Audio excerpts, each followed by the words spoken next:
Okay, I lied to you. It's another kiln opening video. I did just bisque those ramen bowls, so that's coming probably next week, but I think this week we'll do a double kiln opening because I have a bunch of platters in here, so I couldn't do very many at a time. So I'm doing a kiln load of glazed platters this week, and next week will be ramen bowls. So here we go.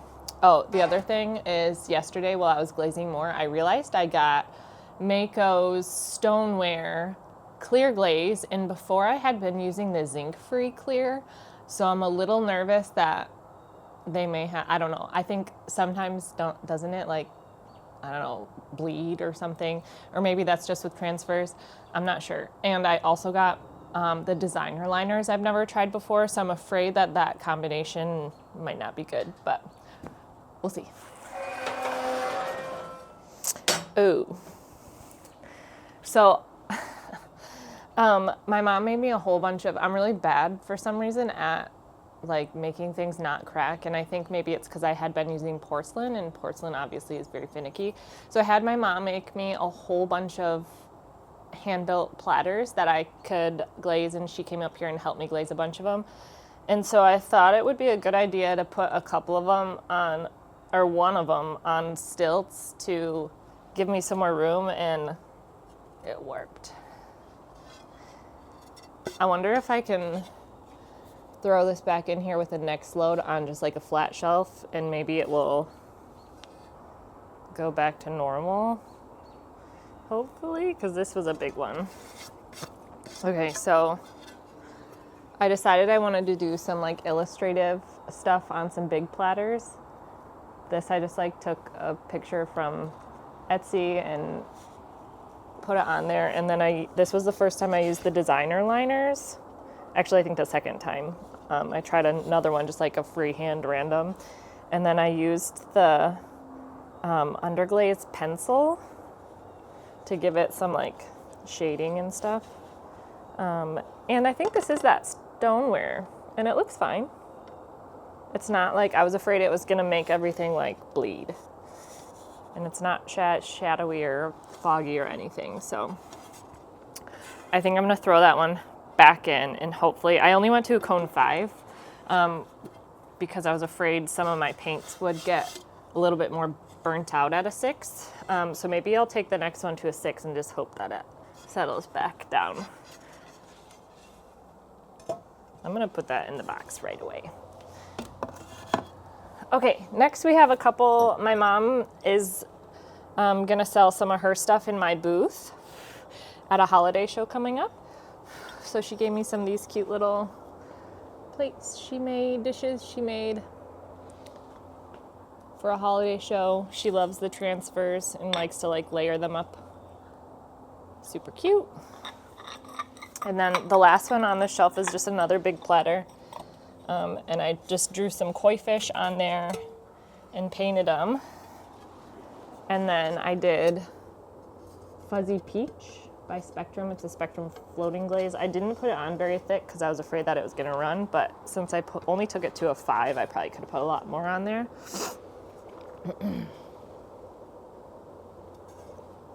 And then this is just Fire Orange by Amico Underglazes with that like designer liner.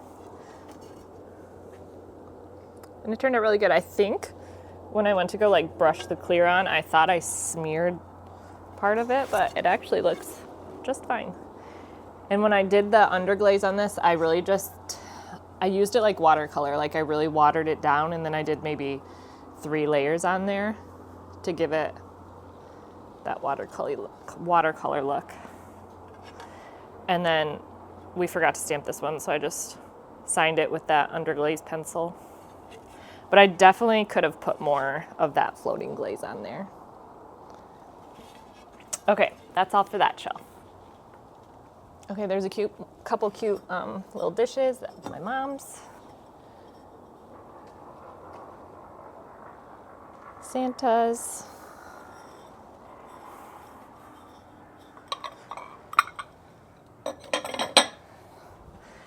And then I did a pretty little underglaze dish. This is just floating lavender. And then this whole inside part is just underglaze. I was always afraid that whites for me with underglaze have hated the clear glaze that I was using, and it would like peel off. So I didn't do it super thick because I was afraid it was gonna just like crawl, but it didn't. It's cute. Good little tray.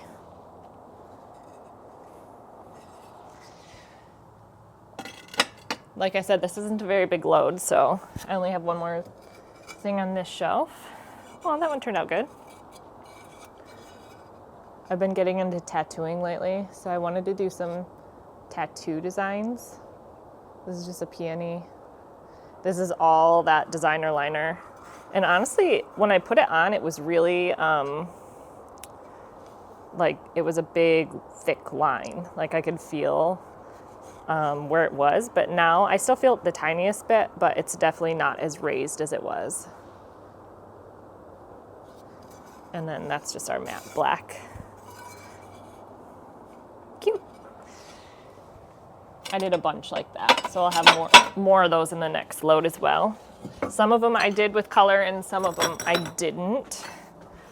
I love them both, honestly. It was really fun. My art journey when I was a teenager started out with paint, so it's fun to kind of loop back and do painting on pottery, but I find that sometimes when I paint on pottery, the underglaze like changes so much that it's frustrating when I spend like an hour painting a piece and it doesn't come out right. So I don't do it very often, but I want to do more. Okay, these are cute ones. We were trying to get this look that we saw on Etsy that was kind of like a pastel-y kind of underglaze look where the clay kind of peeked through.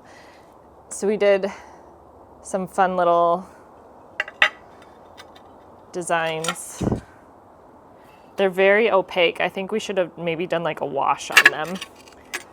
They're pretty bright too. I think we could have done like a tiny bit more white or something, or just done more of a wash to get that look. But they're fun. I'm sure somebody will love these because they're nice and bright, and actually they'll look really good on my tablecloths. They'll look good with that pastel purple background. Okay, this is the last thing, and then like I said, I'll do a double load so that it's not just this one little boring load. Tomorrow I'll unload some more platters, and I think we did some like candle holders and stuff too, so that'll be fun. Oh, somehow, what was that little? I just I did some shelf grinding and put on my kiln wash, so maybe it just came off a little bit. Okay, and here's the last one. It's just a barn owl, kind of like tattoo design. But they're really fun to like, let me show you them together. That'd be a fun set.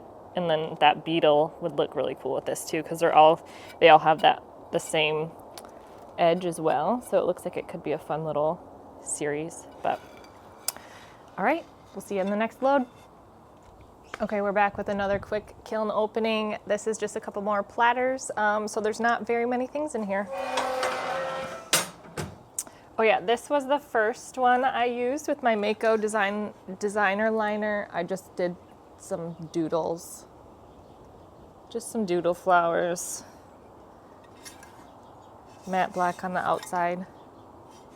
And then the other one is one more bigger platter of that pastel, kind of like, I call it pill shape.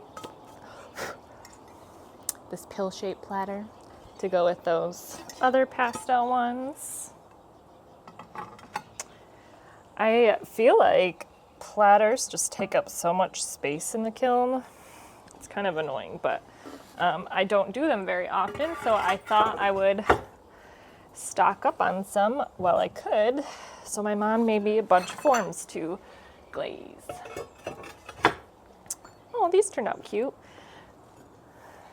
Here's a little Oriole.